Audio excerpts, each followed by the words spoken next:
श्री शिवाय नमस्तुभ्यम। हम सबको पता है कि आज है प्रदोष का बहुत ही प्यारा सा दिन और कल आपकी रहेगी मासिक शिवरात्रि। तो या तो आज या फिर कल आप लोगों को क्या करना है, गोल बत्ती और लंबी बत्ती को एक ही दीपक में रख के अगर आप जला देते हैं तो इससे भगवान की कृपा आपके घर परिवार पे होती है। खासकर अगर पैसों से रिलेटेड कोई भी चीज़ें आपके समझ में नहीं आती हैं या फिर घर में पैसे टिकते नहीं हैं तो ये वीडियो तो आप सभी को ज़रूर देख करके और उपाय करना चाहिए, ठीक है ना। वैसे इससे पहले ही मैंने इस उपाय को बता रखा है, बट मेरे कितने भी बताने पे हर बार लोग गलतियां कर ही दे रहे हैं, तो इसलिए मुझे बार बार रिपीट करना पड़ रहा है, ठीक है ना। चलो समझने की कोशिश करते हैं। मैंने क्या बताया कि आप इस उपाय को प्रदोष पे कर सकते हो या फिर आज, मतलब कहने का है आज ही तो प्रदोष है, तो आप चाहो तो इस उपाय को आज कर सकते हो या फिर आप चाहो इस उपाय को कल कर सकते हो। लेकिन करना कहाँ पे है, अपने घर पे ही इस उपाय को आपको करना है, ठीक। समझ लीजिएगा, इस उपाय के लिए हमें इस प्रकार से एक दीपक लेना है। वो दीपक नया भी हो सकता है, पुराना भी हो सकता है। अब इस दीपक में बत्ती कैसे लगाएंगे वो समझाने से पहले बता दूं कि इस दीपक के अंदर हमें सिर्फ और सिर्फ घी डालना है। घी के अलावा आप इस दीपक में कुछ और नहीं डाल सकते हो, इस चीज़ का ध्यान रखिएगा, ठीक है ना। घी डाल दिया। अब आप लोगों को इस प्रकार से ये दीपक को क्या करना है, जलाना है। जैसे इस दीपक में देखो क्या दिख रहा है, एक गोल बत्ती है जो कि घी में क्या हो रही है, जल रही है। लेकिन आज का दिन जो प्रदोष होता है और जो मासिक शिवरात्रि का दिन होता है वो किसका होता है, भोले शंकर और माता सती के मिलन का दिन होता है। तो हम एक ही लोगों के लिए दिया थोड़ी लगाएंगे, हम सभी को सॉरी हम सभी को माता के लिए भी दिया लगाना है। तो आप लोगों को ये जो गोल बत्ती दिखाई दे रही है, इसी गोल बत्ती से सटा करके एक लंबी बत्ती आपको लगा देनी है। ध्यान रखिएगा, दोनों बत्तियों को अलग अलग नहीं रखना है। जैसे पता है लोग क्या करते हैं गलतियां, जैसे वो क्या करते हैं, ऐसे एक गोल बत्ती लगाया और फिर ऐसे करते हुए लंबी बत्ती लगा देते हैं। आपने इसमें लपेटा कहाँ, तो आपको क्या करना है, या तो पहले लंबी बत्ती लगा दो और फिर इससे लपेट करके एक गोल बत्ती लगा दो। ऐसे करके तब आप दीपक को लगाओगे तो आपको लाभ जल्दी मिलेगा और आपका जो उपाय है वो प्रॉपर वे में हो पाएगा, ठीक है ना।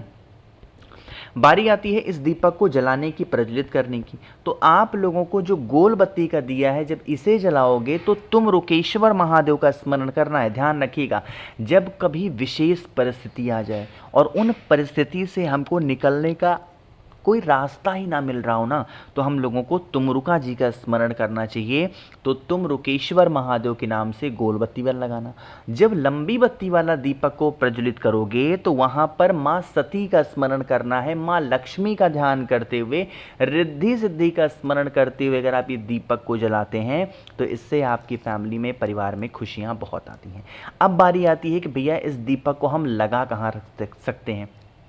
अभी भी मैंने बताया कि ये जो दिन है भोले शंकर और माता सती के मिलन का दिन है। तो आप चाहो इस दीपक को महादेव के शिवलिंग के पास लगा सकते हो, या फिर आप चाहो तो इस दीपक को कहाँ लगा सकते हो, बेल पेड़ के नीचे भी लगा सकते हो। चीज़ें क्लियर हो रही हैं क्या। चलो अब यहाँ पर हमें बारी आती है कि दीपक के नीचे क्या रखेंगे। तो दीपक के नीचे आज के दिन आप कोई सा भी अनाज का दाना रख सकते हो। अगर आप इस उपाय को कहाँ कर रहे हो, भोले शंकर के शिवलिंग के पास में। लेकिन अगर इस दीपक को आप बेल पेड़ के नीचे लगा रहे हो तो चावल के दाने को रखिएगा। करके देखिए इस उपाय को, आपको बहुत ज़्यादा लाभ मिलने वाला है ना। तो पहला उपाय क्लियर हुआ।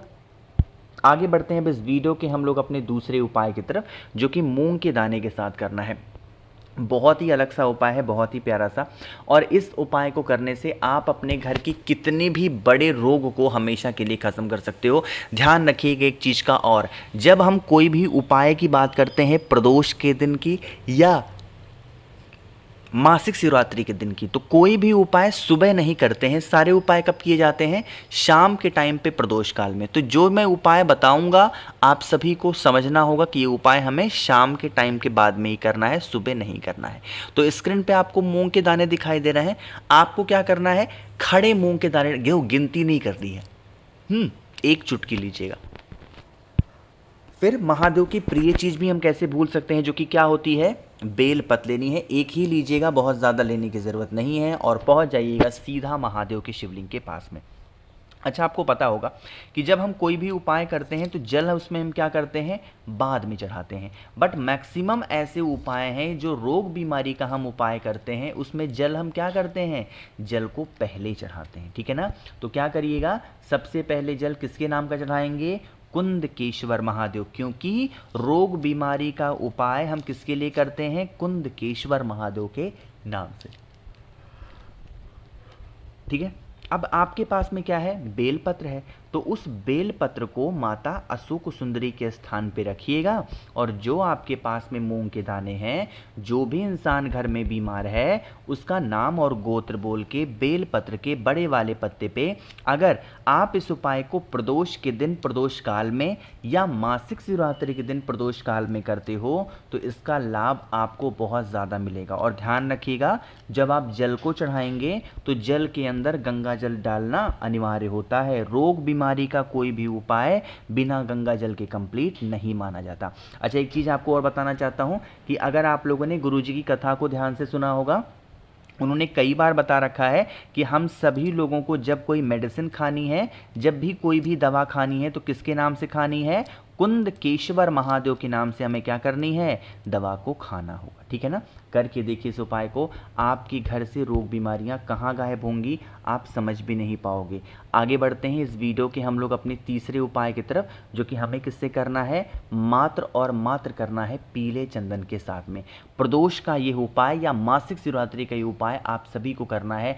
अपनी कितनी भी बड़ी बड़ी लड़ाइयाँ घर में होती हों, कोई इंसान घर में आया चिल्लाना शुरू कर दिया, कोई इंसान घर में आया मारना पीटना स्टार्ट कर दिया, ड्रिंक करके आता है, दारू पी के आता, मतलब अलग अलग प्रकार के नशे करता है कोई भी इंसान घर में या चिल्लाता है, तो आप इस उपाय को करेंगे। लेकिन उससे पहले जल्दी से वीडियो को लाइक कर दीजिए। जिसने अभी तक चैनल को सब्सक्राइब नहीं किया, मेरी आवाज़ आप पहली बार सुन रहे हैं, चैनल को ज़रूर सब्सक्राइब करेंगे। और एक बात और बताना चाहता हूँ कि अगर आपको पूजा पाठ से संबंधित कोई भी चीज़ चाहिए तो आप मुझे व्हाट्सएप पे मैसेज कर सकते हो, चाहे वो चंदन चाहिए हो या कोई भी 1 मुखी से लेके 14 मुखी तक कोई रुद्राक्ष हो, कोई भी चीज़ मंगानी हो तो आप मुझे जल्दी से इस व्हाट्सएप नंबर पे मैसेज कर दिया करिए। कैश ऑन डिलीवरी के साथ मैं आपके घर पे मात्र 4 से 5 दिन में डिलीवर कर दूंगा। ठीक है ना। अब बातें कर लेते हैं उपाय की। जैसे देखो, मान लीजिए कि घर में आपके कोई इंसान बहुत गुस्सा कर रहा है, तो क्या करिएगा, एक बेलपत्र ले लो। मैं बना दे रहा हूँ, मैं फोटो लगाना एक्चुअली भूल गया। एक क्या ले लीजिएगा, एक बेलपत्र ले लो। ठीक, बेलपत्र के साथ में इस प्रकार से चंदन लेना। चंदन को बेलपत्र पे नहीं लगाना है, चंदन को क्या करना है, अलग रखना है, बेलपत्र को अलग रखना है। जो इंसान घर में क्लेश कर रहा हो, लड़ाई कर रहा हो, नशा करता हो ना, किसी भी प्रकार से इस बेलपत्र को उस नशा करने वाले व्यक्ति को या उस जो भी गाली गलौज करता हो या फिर जो भी चिल्लाता हो इंसान, अगर आप उस व्यक्ति को क्या करते हैं, टच करा देते हैं किसी भी तरीके से, चाहे वो इंसान सो रहा हो, जग रहा हो, कैसे भी करके अगर वो मतलब हो रहा है ऐसा दिक्कत, तो आपको क्या करना है, बेलपत्र को टच कराने के बाद में महादेव के शिवलिंग के पास लेकर के जाना और सीधा यहाँ पे किसका स्मरण करके चढ़ाओगे, हाटकेश्वर महादेव का नाम लेके। किसके नाम से, हाटकेश्वर महादेव का स्मरण करते हुए आप लोग को समर्पित करना है। और जो आपके पास में पीला चंदन है उस पीले चंदन को माता के हस्त कमल पर, जिसे हम प्यार से कटी भाग भी बोलते हैं, यहाँ पर उस व्यक्ति का नाम और गोत्र बोल के और फिर अगर आप 1 लोटा जल चढ़ा देते हैं, करके देखिए इस उपाय को। इंसान अगर घर में आपके बहुत चिल्लाता है, गाली गलौज करता है, तो वो इंसान सुधर ज़रूर जाएगा। ठीक है ना। आगे बढ़ते हैं इस वीडियो के सबसे आखिरी उपाय की तरफ, जो कि हमारा चौथा उपाय है। और ये हमें करना होगा किसके लिए, यहाँ पर करना है हमें काले तिल के साथ में। अगर आपके घर के किसी भी सदस्य को, किसी भी व्यक्ति को बहुत ज़्यादा डर लगता हो, नज़र टोने टोटके लगते हों, वो इंसान कभी भी किसी भी चीज़ में सफलता ना मिल पा रहा हो उसको ना, बहुत ईजी उपाय बताने जा रहा हूँ, बहुत आसान सा उपाय। बट इस उपाय में हमें बहुत सारी ढेर सारी चीज़ें चाहिए। बट सबसे अच्छी बात यह है कि इस उपाय के लिए कहीं जाना नहीं है आपको। ठीक है ना।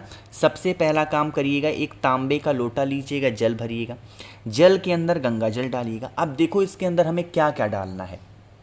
आपको इस कलश के अंदर डालना होगा क्या, थोड़ा सा काला तिल। इस कलश के अंदर हमें डालना है लाल चंदन। इस कलश के अंदर हमें डालना है क्या, गुड़ के छोटे छोटे टुकड़े, 2-3 टुकड़े डालना।